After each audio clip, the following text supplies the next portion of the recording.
Manajemen Informasi, Preservasi, dan Dokumentasi, Bapak Dr. Arwen Ria, MSI. Kepada Bapak Dr. Arwen, kita persilahkan. Assalamualaikum warahmatullahi wabarakatuh. Syukur kepada Allah Subhanahu wa taala, selawat dan salam pada Nabi besar Muhammad sallallahu alaihi wasallam. Bapak Ibu peserta webinar yang kami hormati, teristimewa Prof. Sulistyo Basuki yang berkenan hadir dan berbagi pengetahuan pada kita.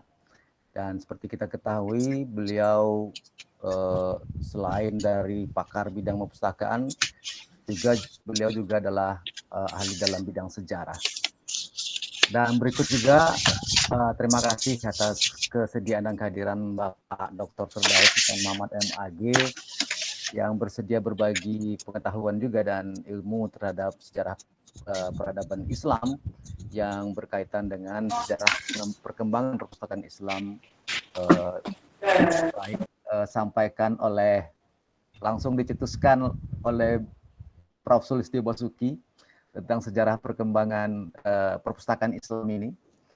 Karena memang beliau intens menulis tentang sejarah, dan ini menjadi tantangan juga buat kita untuk meneliti sejarah perkembangan perpustakaan di tempat kita masing-masing, sehingga nanti bisa dikompilasi dan dinilai oleh beliau sendiri, sehingga menjadi sebuah tulisan sejarah pengembangan perpustakaan Indonesia yang lengkap. Dan tentu dari saran beliau dan dari ide beliau, Prof. Sulistyo Basuki, maka kami dari PKMIPD mencoba menggali, mengkaji, dan berdiskusi untuk menyelenggarakan webinar nasional ini. Dan alhamdulillah Prof. Sulistyo Basuki bersedia memberikan pengetahuan dengan kita bersama-sama, dan begitu juga dengan Bapak Dr. Muhammad. Alhamdulillah peserta untuk webinar ini sangat luar biasa. Dari kuota yang kami sediakan itu malah melebihi, sampai terakhir itu hampir sampai 700 yang peminat untuk webinar seri spesial ini. Bapak Ibu sekalian, mudah-mudahan acara ini bisa sangat pasti bermanfaat buat kita, dan ini akan menggelitik kita untuk melakukan penelitian-penelitian baik pustakawan, penelitian tentang sejarah perkembangan perpustakaan di Indonesia. Demikian saja saya sambutan Pak Wali. Terima kasih. Wabillahi taufiq wal hidayah. Assalamualaikum warahmatullahi wabarakatuh. Waalaikumsalam warahmatullahi wabarakatuh. Terima kasih Bapak Dr. Arwen Ria yang sudah mengantarkan kegiatan kita pada siang hari ini. Baik Bapak dan Ibu para peserta, kami ingatkan untuk kondusifnya kegiatan webinar ini, karena ini sangat spesial Bapak Ibu, kami mohon kepada seluruh peserta untuk mematikan mikrofon dalam posisi mute, dan jika ada pertanyaan, silahkan disampaikan dalam sesi tanya jawab nanti di kolom chat. Kita akan menerima pertanyaan pada saat sesi tanya jawab. Dan mohon Bapak Ibu untuk tidak mengisi absen di kolom chat, karena link absensi akan kita bagikan di akhir acara sesuai dengan pendaftaran Bapak Ibu. Jadi di akhir acara Bapak Ibu akan menerima link, dan kami akan membagikan di akhir acara. Bapak Ibu silakan untuk mengisi link tersebut, dan nanti sertifikat akan kita kirimkan ke alamat email Bapak Ibu yang terdaftar. Bapak dan Ibu, materi dua narasumber kita sudah dapat di-download di link berikut.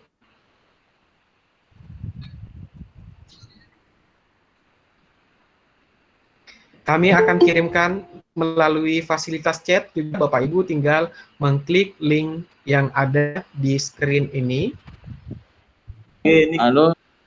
Baik, kan PKMIPD akan menggelar series yang 9 pada hari Selasa tanggal 21 Juli 2020 dengan tema Kemas Ulang Informasi. Bapak Ibu dapat mendaftar mulai dari sekarang karena kuotanya cukup terbatas sekali. Pembicaranya merupakan pustakawan dari Lembaga Ilmu Pengetahuan Indonesia.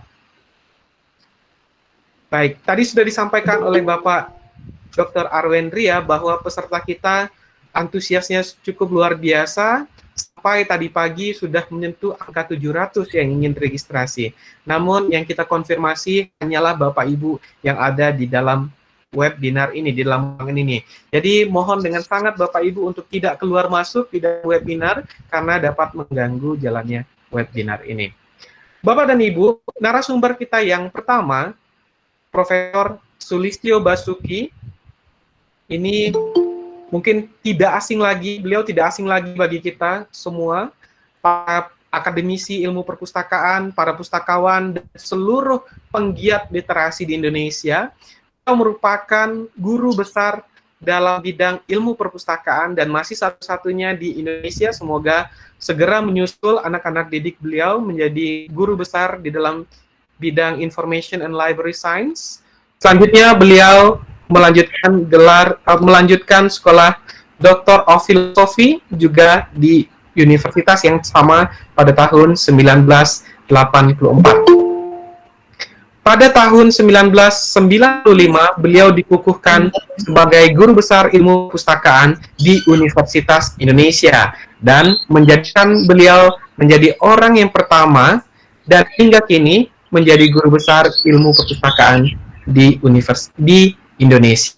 Baik Bapak dan Ibu, sudah banyak buku-buku beliau yang kita baca dan kita rujuk sebagai kalau saya menyebut kepada mahasiswa saya kitab suci ilmu perpustakaan di Indonesia. Bapak dan Ibu, kita sambut Prof. Sulistyo Basuki.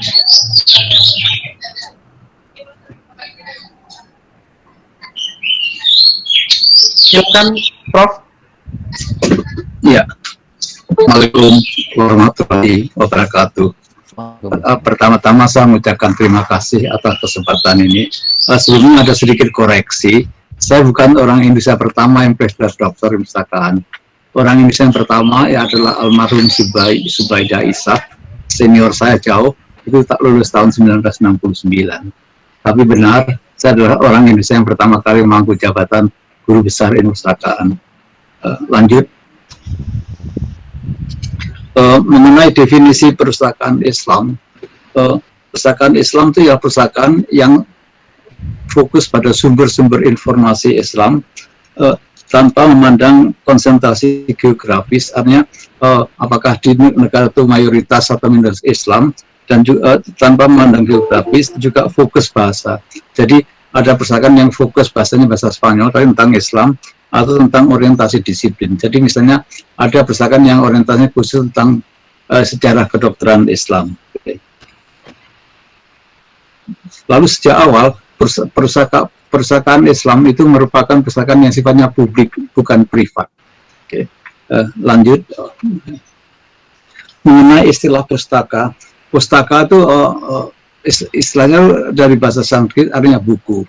Pak Putu Pendit itu menelusuri lebih lanjut tentang istilah pustaka sampai ke bahasa Persia, bahasa Arab dan sebagainya. Tapi bukan yang kita maksudkan.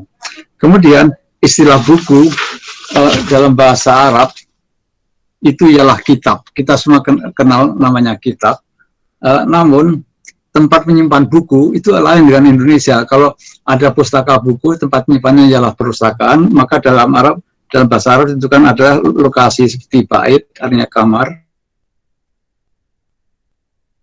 Kemudian kisana, bilik kecil di dalam kamar itu, dan juga dar, artinya rumah. Yang bahasa Indonesia jadi berubah, darul itu. Lanjut. Kemudian secara harfiah, istilah perpustakaan dalam bahasa Arab ialah maktabah. Ini sudah mulai banyak digunakan di Indonesia. Kemudian dalam bahasa Persia dan bahasa Urdu namanya kutubhane, dalam bahasa Turki disebut juga kutubkhana, dalam bahasa Turki disebut kutubhane. Nah, istilah maktabah itu tidak diketentukan dalam Al-Quran, tapi telah derivatif dari K-T-T. Ini berbeda dengan yang lain, karena istilah tinta, pena, itu ada di Al-Quran, walaupun bentuknya agak lain. Tapi kalau maktabah itu enggak ada. Oke. Lanjut. Saya kira itu lanjut lagi periodisasi perpustakaan Islam. Periode perpustakaan Islam itu dibagi menjadi 3, periode 610 sampai 1258, kemudian 1258 sampai 1924, dan 1924 sampai sekarang. Periode ini sebenarnya tidak terlalu strict, karena itu dilihat dari dinasti yang berkuasa. 610 diambil jadi awal dari sejarah perpustakaan Islam, karena itu pertama kali Al-Quran diturunkan di Gua Hira. Kemudian periode yang pertama 610 sampai 1258 itu dianggap sebagai periode klasik karena itulah puncak peradaban Islam. Lanjut. Periode pertama 610 sampai 1258. Di sini benar-benar Islam berkembang sebagai ilmu pengetahuan yang menyebar kemana-mana. Bahkan ada kalimat carilah ilmu sampai di negeri Cina. Itu bukanlah hadis, tapi adalah ucapan biasa untuk menunjukkan bahwa Islam itu menuntut ilmu kemana-mana. Gitu. Dan itu berpengaruh pada pengetahuan, literasi, pendidikan, dan riset. Itu semua bukan dari Islam saja, tapi juga ada pengaruh dari literatur Yunani, literatur Bizantium, juga dari Roma dan Parsia. Lalu juga ditandai dengan penemuan, sebenarnya bukan penemuan kertas, tapi ceritanya pada perang Transoxiana itu pasukan Islam berhasil menangkap tawanan Cina. Nah, kemudian ketika diinterogasi ternyata tawanan Cina itu adalah ahli bikin kertas. Nah, kemudian oleh mereka dipaksa mengajarkan bagaimana membuat kertas, dan itu berkembang pada dinasti Abbasiyah. Kemudian itu menyebar pada dinasti lain dan menyebar sampai ke Spanyol, sehingga Spanyol namanya Andalusia waktu itu atau Tanjung Iberia itu memasok kertas itu ke Eropa. Eropa itu baru mengenal kertas itu sekitar abad 13. Lalu kita belajar Johann Gutenberg itu menemukan mesin cetak. Terusnya kertasnya itu dari Andalusia. Jadi putar akan hal itu. Oke, lanjut. Hasil dari berbagai faktor itu ialah transmisi pengetahuan. Jadi sebenarnya pada peradaban itu Islam menyebarkan pengetahuan ke bagian-bagian lain. Jadi dibagi bukan hanya semenanjung Arabia, tapi juga ke timur, kemudian juga nanti ke barat, dan juga sebagian lagi ke arah Turki sana. Kemudian berkembang pandangan dunia Islam. Jadi dunia Islam bukanlah sesuatu yang dianggap ortodoks atau dianggap terbelakang. Justru dunia Islam berkembanglah pengetahuan kanal itu. Kemudian terbitnya era kebangkitan ilmu pengetahuan. Jadi sebenarnya pada antara abad 8 sampai abad 13 itu berkembang ilmu pengetahuan, sementara di Eropa antara abad 8 sampai abad ke-13 itu adalah masa kegelapan. Jadi ketika orang-orang Eropa mengetahui peradaban Islam itu, baru mereka bergerak yang kita kenal dengan nama Renaissance. Dan itu sebenarnya dimulainya dari Spanyol, ketika Spanyol Andalusia itu direbut oleh orang-orang Eropa. Oke, lanjut. Periode pertama ialah perpustakaan masjid. Jadi sebenarnya dari sejak dulu sampai sekarang perpustakaan Islam itu diantai oleh ada tiga ciri. Yang pertama ialah perpustakaan masjid, kemudian perpustakaan madrasah, dan kemudian wakaf. Wakaf itu merupakan pendorong dari berdirinya perpustakaan Islam. Nah, kemudian setelah ada berdiri banyak masjid kemudian berdampak perpustakaan, maka masjid berubah fungsinya, bukan saja hanya sebagai pusat keagamaan, tapi juga pusat literasi, pusat ilmu pengetahuan, dan pusat diskusi hal itu. Nah, kemudian ketika peradaban Islam berkuasa sana, maka mereka mendirikan banyak masjid yang sampai sekarang masih utuh. Misalnya Masjid Al-Aqsa itu dari Yerusalem yang sekarang sedang diperebutkan itu dengan Palestina. Masjid Al-Aqsa itu kemudian di situ nanti ada suatu tempat di mana Nabi Muhammad hijrah ke atas. Di Al-Aqsa itu ada satu lukisan yang bagus untuk dunia Islam. Kemudian di Kairo modern ada Masjid Amir. Itu. Lalu kemudian di Damaskus itu ada Masjid Umayyah. Nah, kemudian di situ juga berkembang macam-macam koleksi. Lanjut. Perpustakaan Masjid 2. Nah, di masjid itu ada namanya penyimpanan naskah, namanya Kasain al-Masahif. Nah, tempatnya penyimpanan naskah itu macam-macam, ada di masjid, ada di pintu gerbang, atau ruang samping, atau tempat lain. Ketika berkembang tuntutan literasi, maka perpustakaan bukan saja perpustakaan masjid, berkembang juga pada perpustakaan di madrasah, darkah, universitas, dan sebagainya. Lanjut. Ini menjadi menarik ialah perhatian penguasa. Jadi para khalifah itu umumnya sangat tertarik pada perpustakaan. Sebenarnya mereka punya banyak buku, kemudian buku-buku itu kemudian dihibahkan yang jadi namanya perpustakaan itu. Misalnya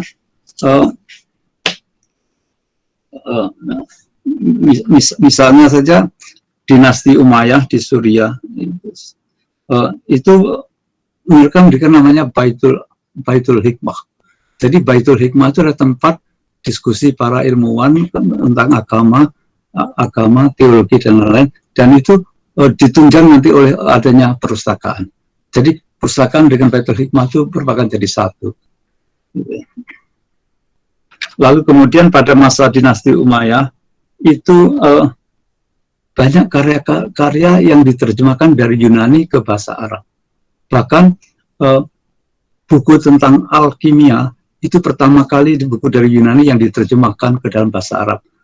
Alkimia itu adalah suatu kepercayaan, suatu keyakinan, ya suatu upaya untuk mengubah logam merah menjadi emas. Lanjut dinasti Umayyah.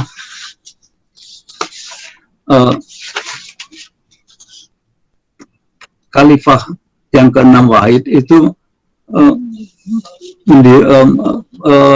ini terkenalnya aneh karena dia menunjuk seseorang yang bernama Sa'ad untuk jabatan Sahib al-Masahif.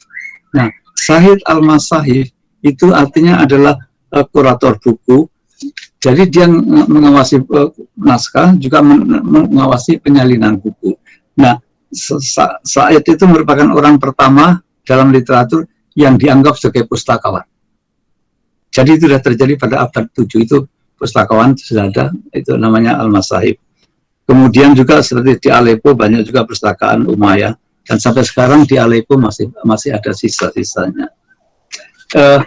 Dinasti Umayyah kemudian itu kalah, direbut dinasti lain, lalu sebagian dinasti Umayyah pindah ke Spanyol, maka kita mengenal ada dinasti Umayyah di Suriah dan dinasti Umayyah di Spanyol. Nah, kemudian di Spanyol itu yang terkenal itu perpustakaan di Cordoba, itu koleksinya sekitar 600.000 buku. Walaupun banyak sejarawan mengatakan mungkin kurang dari 600.000, karena kadang-kadang mereka pustakawan nggak bisa membedakan waktu itu mana buku jilid dan mana lembaran. Kalau lembarannya lepas-lepas jadi satu, itu dianggap sebagai buku. Tapi yang terang itu lebih dari 400.000. Dan ini sisanya masih ada di Cordoba. Kemudian kalau perpustakaan ngomong katalog, maka katalognya itu ada 44 jilid. Dan katalognya itu ada yang berbentuk segi atas itu. Kemudian sering dilanjutkan, ini jilid atau lembaran lepas. Nah, lembaran lepas macam-macam itu dianggap sebagai satu jilid. Lembaran yang terjilid dianggap juga sebagai satu jilid juga. Pada masa ini dilakukan terjemahan besar-besaran semua buku bahasa Latin dan Yunani ke dalam bahasa Arab. Nanti yang terjadi akan kita lihat. Jadi para karya filsuf Yunani, Romawi itu diterjemahkan ke bahasa Arab dulu, baru kemudian nanti ketika abad 15 itu diketahui orang-orang Eropa, baru diterjemahkan ke bahasa Latin, baru ke bahasa yang lain. Jadi aneh, bukan langsung ke bahasa Latin, tapi melalui bahasa Arab dulu. Ini menunjukkan peradaban Islam dan juga tingginya peran perpustakaan. Lanjut, dinasti Umayyah yang ketiga. Nanti banyak perpustakaan yang terdapat di Toledo, ini masih di Spanyol, kemudian juga Universitas di Cordoba, Sevilla, Malaga, dan Granada. Dan juga ini yang pertama konsep yang Eropa belum ada ialah adanya perpustakaan privat. Perpustakaan privat ialah perpustakaan yang milik seseorang, biasanya itu bangsawan atau pejabat, dan boleh dipinjamkan untuk orang-orang atau dibaca di tempat. Eropa belum kenal akan hal itu. Indonesia mengenal perpustakaan privat itu kira-kira baru tahun 1900-an. Sedangkan Cordoba sudah ada pada abad 10. Lalu juga Cordoba itu karena namanya Cordova itu merupakan pasar buku terbesar di Eropa pada abad 10. Jadi orang-orang kalau mau beli buku harus datang ke Cordova di Spanyol. Lanjut. Nah, kemudian ada lagi yang kita kenal namanya dinasti Abbasiyah. Abbasiyah itu yang berkuasa sekitar Iran sekarang. Itu berkuasa antara tahun 750 sampai 1258.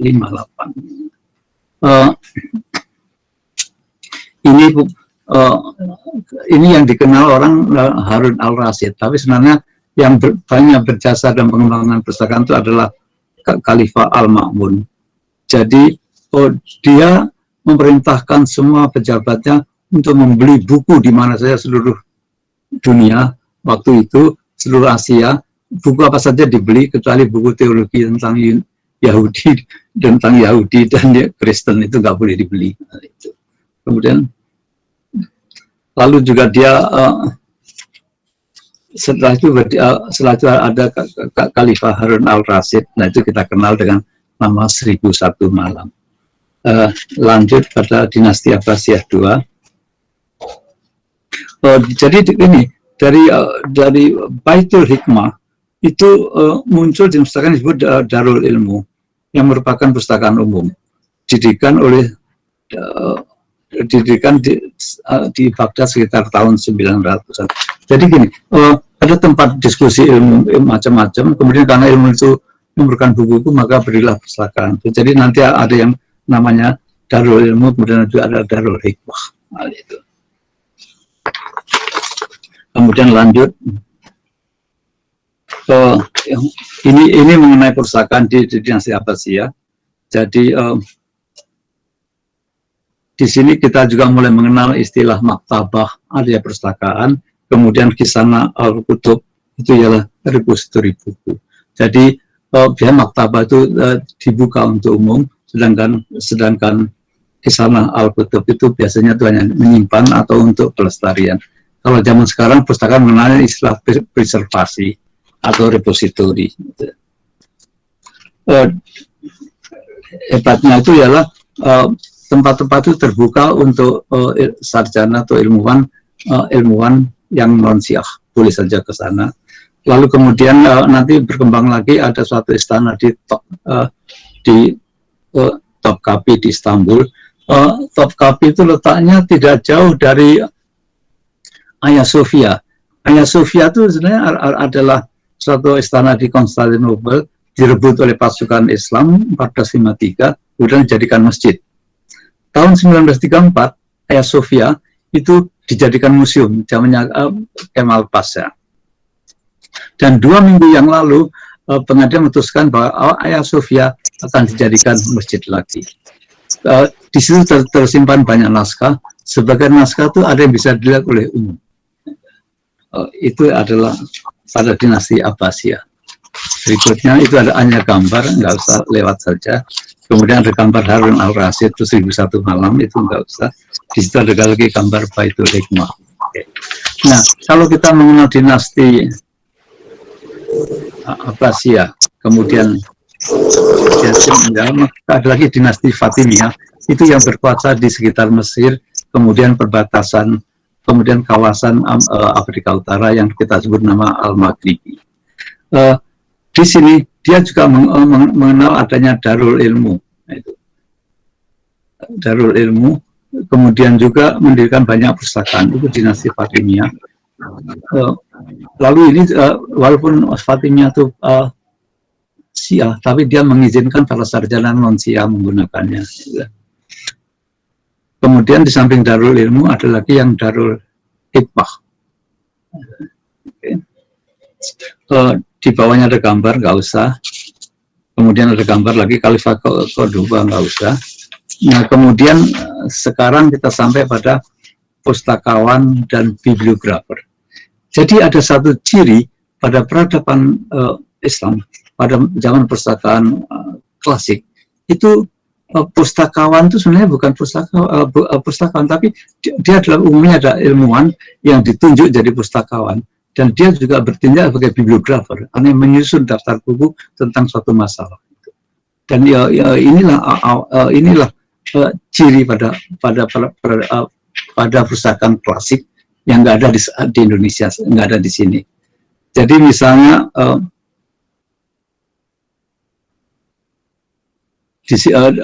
tadi kan ada istilah perpustakaan pertama, nah di sini ada istilah warak, lalu Amin al-Maktabah, kemudian Kasim al-Maktabah, lalu kemudian kitab dar. Ini adalah sebut untuk orang yang mengelola perpustakaan.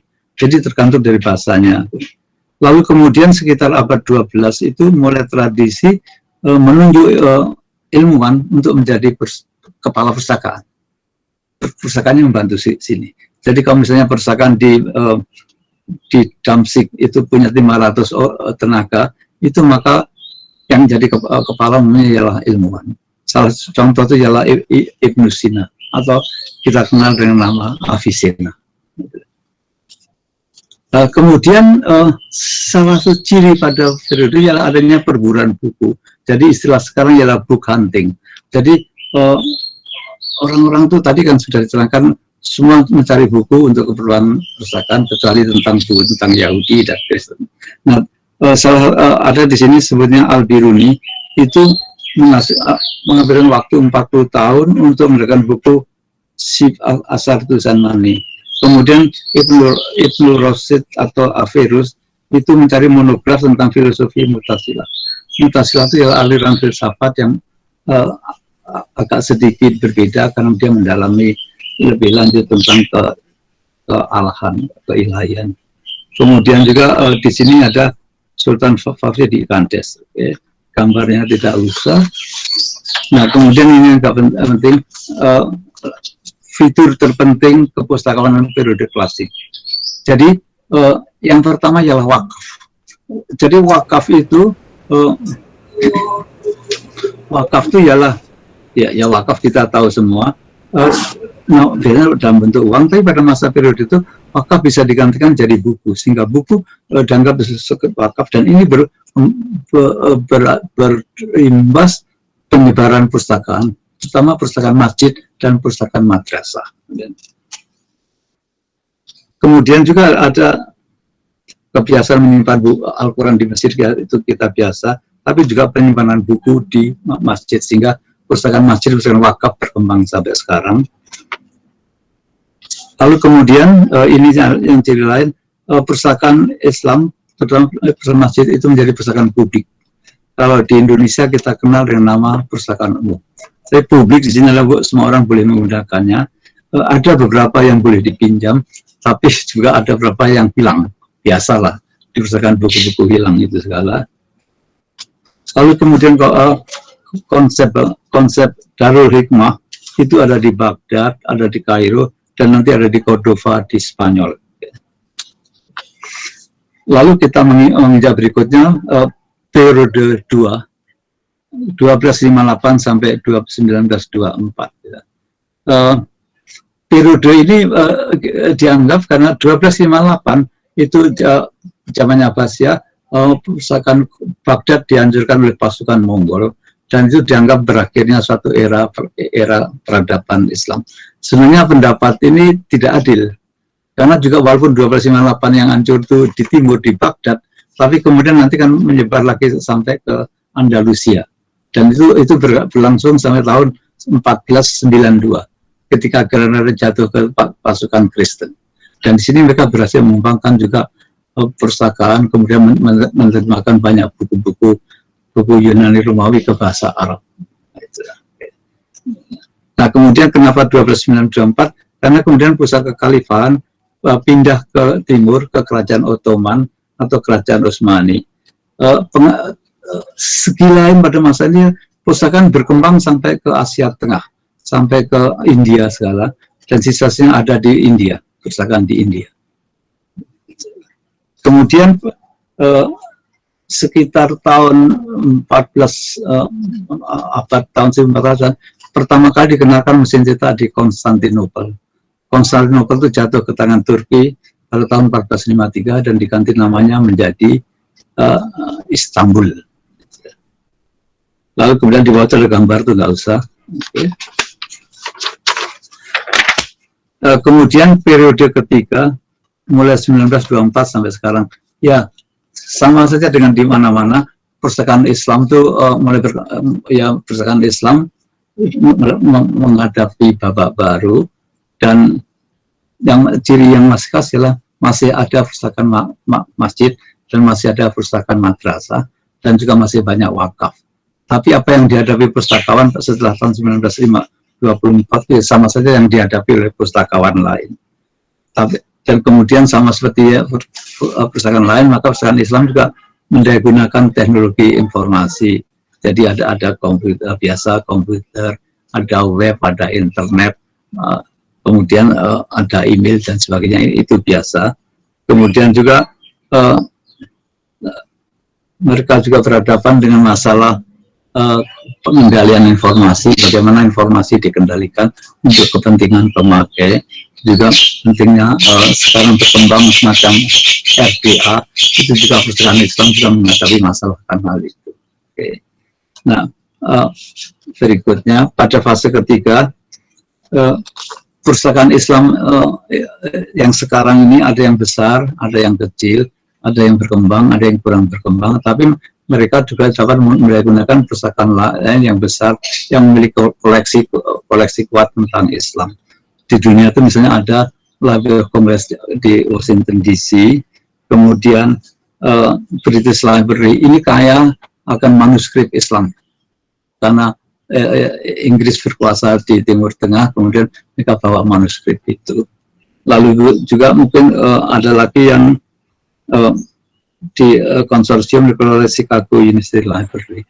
Jadi perpustakaan Islam sekarang bisa menggunakan koleksi akan hal itu. Nah, itu bagaimana teknisnya itu terpulang pada masing-masing.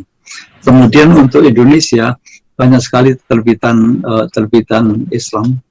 Sebagian itu ada di Library Congress di Amerika Serikat dan kemudian di National Library of Australia.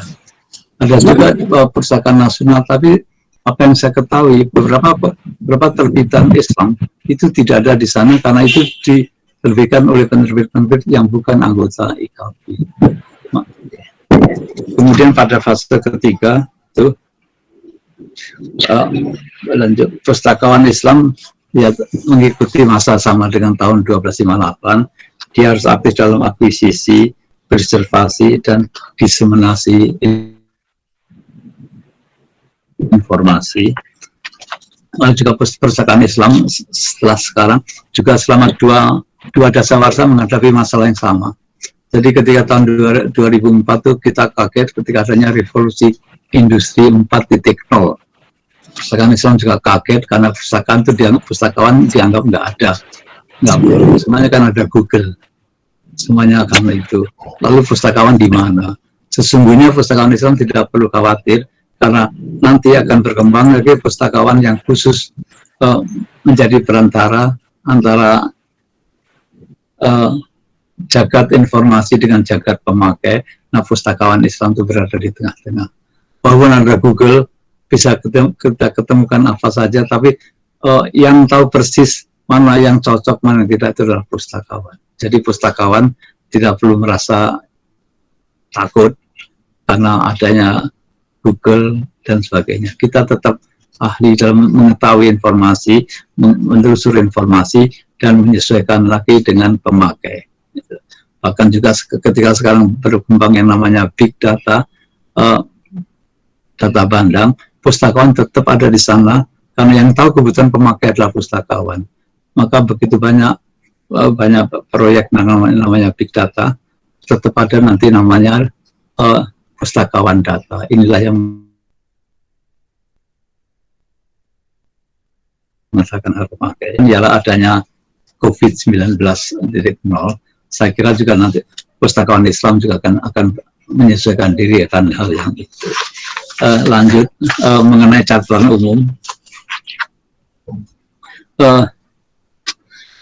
Sejak dulu deskripsi bibliografis pada periode klasik itu umumnya terdiri dari pernyataan judul, pengarang, format, gaya kaligrafis, kemudian juga kolasi. Kolasi itu ya keterangan fisik dalam jilid atau folio atau lembar. Pada katalog perpustakaan Islam periode 1 dan 2 itu pengarang jarang diketemukan. Konsep pengarang itu baru berkembang pada abad 20. Sebelumnya kita lebih menekankan pada konsep judul. Kemudian lalu kalau pustakawan tahu bahwa dalam deskripsi harus ada tahun, tapi dalam deskripsi pustakaan Islam periode 1-2 itu malah nggak ada. Komposisinya apa, terbitnya apa. Padahal di naskahnya ada, di bukunya ada, itu nggak dimasukkan. Kemudian juga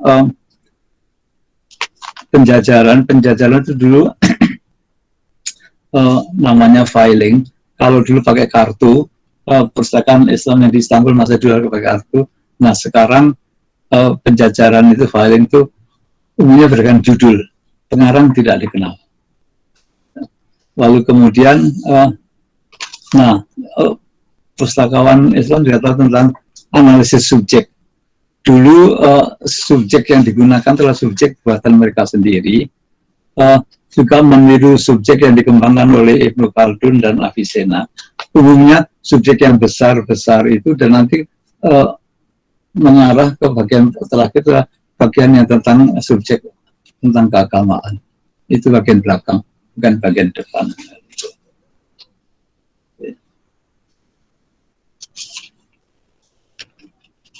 Lalu kemudian bagaimana pemakai di perpustakaan, misalnya perpustakaan di Abbasiyah, di Baghdad atau di Baghdad atau di Kairo atau di Cordova menemukan bukunya.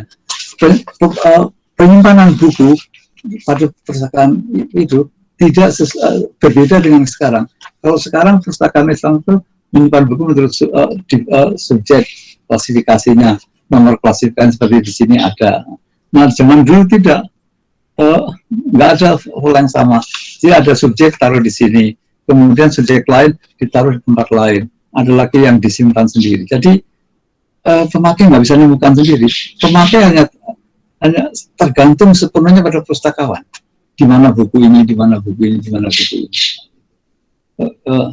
Itu yang terjadi aneh itu. Lalu juga jam buka perpustakaan yang di Baghdad maupun di Cordova bervariasi. Ada yang jam 9 sampai jam 12, ada lagi yang sampai sore, ada lagi yang hanya 3 hari seminggu, yang lainnya tutup dan sebagainya. Jadi nggak ada jam buka yang tepat itu. Lalu mengenai berikutnya ialah mengenai Ismal. Oke.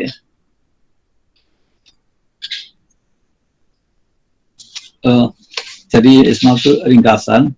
Jadi periode pertama 610 sampai 1258 itu dianggap dari puncak peradaban Islam, juga puncak dari perpustakaan Islam, karena perpustakaan Islam tersebar di mana-mana.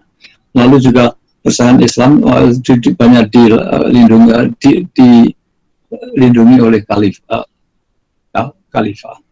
Lalu juga pada masa itu berkembang yang namanya pandit. Pandit itu bahasa Inggrisnya scholar. Pandit, scholar garis miring lapisan, artinya pandit garis miring perpustakaan, artinya kepala perpustakaan diisi oleh ilmuwan yang karena kepakarannya maka dia ditunjuk sebagai kepala perpustakaan. Lalu kemudian periode yang kedua, sebenarnya periode Islam periode kedua itu mulai banyak perpustakaan Islam yang lenyap itu. Jadi terjadi pembakaran buku. Sering dikatakan gini, ada sekarang perpustakaan Alexandria di Alexandria, Mesir, itu dikatakan dibakar oleh pasukan Islam. Bahkan sampai ada teks yang mengatakan Khalifah Abu Bakar, Khalifah Umar mengatakan di dunia ada dua jenis buku. Yang pertama buku yang isinya tidak sesuai dengan Al-Quran, yang kedua bukunya yang sesuai dengan Al-Quran. Nah, jadi katakan kalau buku yang tidak sesuai dengan Al-Quran, maka buku itu harus dimusnahkan. Kemudian yang kedua, buku yang sesuai dengan Al-Quran itu juga harus dimusnahkan karena sudah ada Al-Quran. Ini jangan diterima sebagai kebenaran, karena itu sengaja ditiru-tirukan oleh sejarawan Barat untuk mendiskreditkan peradaban Islam. Lalu juga perpustakaan Alexandria itu tidak dibakar oleh pasukan Islam, itu dibakar oleh orang-orang yang berperang antara sesama umat Kristen. Ini yang terjadi. Lalu kemudian pada masa peradaban pertama itu dari perang salib, jadi pasukan Kristen itu lebih banyak merusak buku daripada memelihara buku. Lalu kemudian juga perpustakaan Islam juga dirusak oleh sektarianisme Islam. Jadi Muslim. Jadi antara kelompok Islam dengan kelompok Muslim itu bertengkar, mereka menyampaikan buku. Lalu yang terkenal lagi adalah ketika dibakar oleh pasukan Mongol. Oke. Berikutnya isma kedua. Pada periode ketiga itu, apa yang dihadapi perpustakaan Islam sama saja yang dihadapi perpustakaan lain. Jadi ketika ada revolusi industri 4.0, perpustakaan Islam juga menghadapi hal itu. Ketika ada pandemi, kita menghadapi juga hal itu. Tapi yang hilang dan sampai sekarang belum ada itu ialah kombinasi antara pandit atau ilmuwan, kemudian sarjana dan pustakawan. Jadi dia pandit yang merangkap sebagai pustakawan atau ilmuwan yang merangkap sebagai pustakawan. Ya, itu yang hilang. Kalau dulu zaman Avicenna, Ibn Rushd ada. Saya kira sekian dulu. Waalaikumsalam. Terima kasih. Waalaikumsalam.